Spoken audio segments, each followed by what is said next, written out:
টানা চতুর্থ মেয়াদে সরকার প্রধানের দায়িত্ব নেয়ার পর জুনে দ্বিপাক্ষিক রাষ্ট্রীয় সফরে ভারতে গিয়েছিলেন শেখ হাসিনা।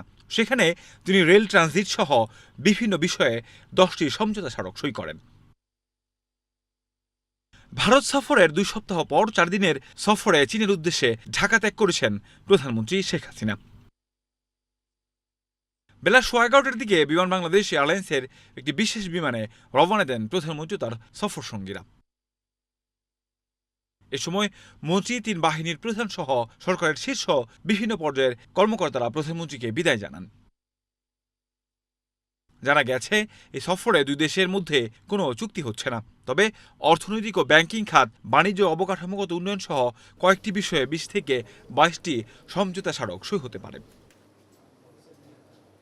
প্রধানমন্ত্রীর এই সফরে 8 থেকে 11 জুলাই বেইজিংয়ে অবস্থানকালে চীনের রাষ্ট্রপতি শি জিনপিং এর সাথে দ্বিপাক্ষিক বৈঠক এবং চীনের প্রধানমন্ত্রী লি কিয়াংয়ের সাথে একটি প্রতিনিধি পর্যায়ের বৈঠক করবেন প্রধানমন্ত্রী শেখ হাসিনা।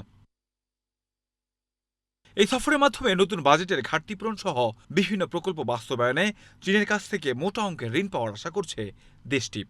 গত 15 বছরে চীনকে বাংলাদেশের বেশ কিছু মেগা প্রকল্পে ঋণ প্রদানের পাশাপাশি বাস্তবায়নকারীর ভূমিকাতেও অবতীর্ণ হতে দেখা গেছে।